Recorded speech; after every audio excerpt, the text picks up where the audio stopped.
Ida for telling a friend that a tattoo on her chest saying "Forever Brian's" is a deal breaker for most men. Even though Brian has since passed away. Advice needed. I've got a friend named Ula that is relatively new, as I've only known her for 4 years. She has a tattoo on her chest just below her collarbone that says "Forever Brian's." She got it when she was quite young, early 20s, about 15 years ago when she was engaged to her first love, who unfortunately passed away due to cancer, is my understanding. I don't know the history beyond that. It happened quite quickly, and she got the tattoo after he passed away. I've been watching her date for about 4 years now, and the tattoo has consistently been a sticking point for the 3-4 or so guys that I've seen her with.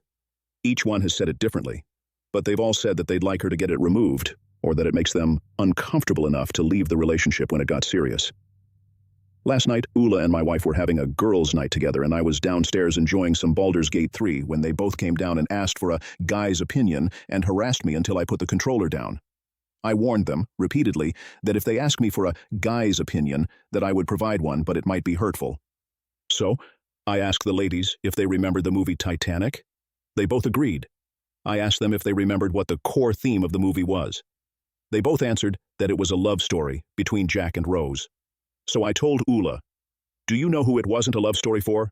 Rose's husband. Rose's husband married her, had children with her, stayed married to her for roughly 60 years and grew old together, overcame adversity, and successfully had a long life together. But Rose didn't think of her husband, or those memories together when she died 60 years later. She thought of Jack. All of that living that Rose and her husband did together meant little because in the end, when she passed over, she went to her first love, Jack." I looked at Ula and said, "That tattoo is written confirmation that they're not your forever person, which is fine when you're casually dating, but what you're indirectly asking for when things start to get serious is if they're willing to sign up to be your Rose's husband." I agreed that Brian had passed away over a decade ago. I agreed it wasn't fair. I agreed that they were stupidly competing with a dead person. I agreed that removing it won't change how she felt about Brian.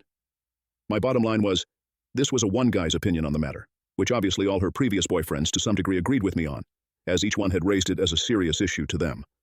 I wasn't trying to start a huge argument, but that's basically what happened.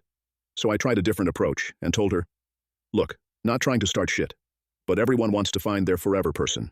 What you're doing is, basically, telling these guys, you've already found yours, and that's not changing.